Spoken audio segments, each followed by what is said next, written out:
नीमच व मंदसौर जिले में करीब 28 साल बाद टिड्डी दल देखा गया।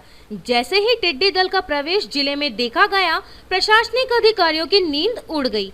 तत्काल जिला कलेक्टर जितेंद्र सिंह राजे के निर्देश पर टीम गठित की गई और अमले को ग्रामीण क्षेत्रों में भेजा गया। रविवार रात्रि में विभाग के अधिकारियों और कर्मचारियों को सिंगोली क्षेत्र के वन विभाग के जंगलों में ही रुकना पड़ा। सोमवार सुबह टिड्डी दल देखने के बाद प्रशासनिक अधिकारियों की टीम सायरन बजाकर वाहनों से दौड़ी। 12 किलोमीटर के लंबे दल की निगरानी के लिए अधिकारियों ने करीब 300 किलोमीटर तक वाहन के सायरन बजाते हुए दौड़ाए। तब जाकर शाम को टिड्डी दल ने मंदसौर जिले की सीमा में प्रवेश किया। कृषि विज्ञान केंद्र के मुख्य कृषि वैज्ञानिक सीपी पंचौरी ने जानकारी देते हुए कहा कि सिंगोली क्षेत्र में देखने के बाद इसे भगाया गया तो यह रामपुरा क्षेत्र में जा पहुंचा, जहां इसने डूब क्षेत्र में खरबूजों व कुछ फसलों को नुकसान पहुंचाया। लेकिन किसानों ने थाली बजाकर व शोरगुल कर टिड्डी दल को यहां से बैठने से रोका। कृषि वैज्ञानिक डॉक्टर पंचौरी ने कहा कि राजस्थान जोधपुर से 20 दिन पहले ही टिड्डी दल यहां पहुंचा है।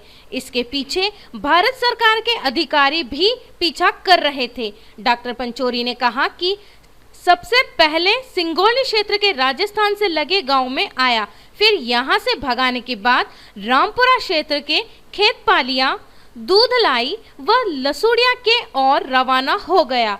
अधिकारी ने कहा कि यह किसान को पहले से ही सूचना दी थी, जिस पर उन्होंने ढोल थाली बजाकर व शोरगुल कर उन्हें यहां से रवाना किया, जिसके बाद यहां से मंदसौर जिले के कुछ गांवों में प्रवेश कर गए। वहां तक उनका पीछा किया गया और वहां के अधिकारियों को सूचना दी। सर विदित है कि ये प्रारंभ में जो है हमारे जो टिड्डी दल अपने देश में पाकिस्तान से एंट्री किया था और उसके बाद राजस्थान के पार्ट में ये अक्सर आता रहता था और वापस हो जाता था। लेकिन लगभग करीब 27-28 साल पूर्व में मैं ही अपने यहाँ पे आया था, तो उसी तरह से इस बार हमारा जो नीमच जिले का सिंगोली विकासखंड है उसके झांतला साइड से ये राजस्थान की बॉर्डर से प्रवेश किया था और ये विभिन्न कामों में होते हुए जैसे कोजिया वाला जो हमारा वन विभाग का जंगल है उस साइड में इसने फर्स्ट डे स्टे किया और उसके बाद जो वहीं से हमको जैसे ही सूचना मिली तो हमारा जो माननीय कलेक्टर महोदय के अध्यक्षता में टीम दल गठित किया था, जिसमें कृषि विज्ञान केंद्र के हम वैज्ञानिक लोग, हमारा उप संचालक कृषि और प्रशासन के साथी थे। और पहले दिन हमने इसको जंगल में काफ़ी ट्रेस किया लेकिन हमको सफलता नहीं मिली। लेकिन जैसे ही कल जो है इसने जैसे ही फ्लाइंग की, वहाँ से उड़ना शुरू किया, उसी समय से हमने इसको टारगेट किया और इसको हम पीछा करते चले गए और जगह जगह किसानों से, और ये विशेषकर हमारा जो है जवाहरपुर से इसने उड़ान शुरू की थी। तो जवाहरपुर के बाद मोरपुरा, डायरी, चंद्रपुरा और इसके बाद ये रामपुरा के पास आ गया। रामपुरा से फिर दुधलई, सोनड़ी, नीलिया, देवरान, बरलई होते हुए और चचौर तक आया। चचौर के बाद आंतरी माता से ये जो है हमारे मंदसौर जिले में प्रवेश कर गया और वहाँ तक भी हम पीछे गए। रात को जो 8 से 9 बजे के बीच में बाद में जाके जब ये स्टे करता है तो ये वहाँ का जो तखतपुर गाँव है उसमें जाके इसकी स्टे हुई। और काफ़ी हमारी जो भारत सरकार की टीम है इसका लगभग 25-30 दिन से पीछा कर रही थी, लेकिन वो उसको बात ही नहीं कर पा रही थी ये कहाँ पे है।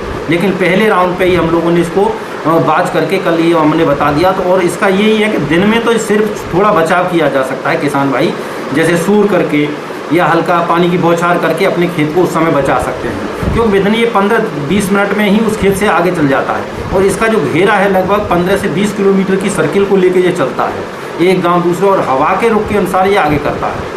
मूवमेंट इसका कोई फाइनल नहीं होता, इसलिए आप पहले से तैयारी कुछ नहीं कर सकते किस गांव की तरफ चला जाए। और जैसे ही ये अगले गांव में जाता है तो वहाँ बचाव के ये तरीके हैं, लोग सूर करें, पानी की बौछार डालें और उसके बाद ये आगे मूव हो जाता है। लास्ट में मेन कंट्रोल इसका है कि जहाँ ये रुक स्टे करता है 8 से 9 बजे के बीच में जाके जिन पौधों पर रहता है, तो उस समय जब स्टे करता है तो ये 1-1.5 किलोमीटर की पेरीफेरी में ही रुकता है पूरे का पूरा, और हर पेड़ पे वनस्पति पे ये रुक जाता है। वहाँ हमारी भारत सरकार की जो टीम है रात में स्प्रे करके, रात को 10-11 बजे के बाद स्प्रे करती है, सवेरे 6 बजे तक स्प्रे करके इसको नष्ट किया जा सकता है। और वही प्रक्रिया की है। अगर इसी तरह से ये बात होता रहे, 2-3 जगह हो जाए तो इसको कंट्रोल पूर्ण रूप से कर लिया जाएगा। पहले राउंड पर लगभग इसके 30 से 40% कंट्रोल होने की संभावना रहती है, तो वो हमने कल जो है किया है। अब इसके बाद आगे हमारा मंदसौर जिले में चला गया। आज इसका मूवमेंट देखते हैं कि किस साइड में होता है, रिटर्न भी हो सकता है और आगे भी बढ़ सकता है।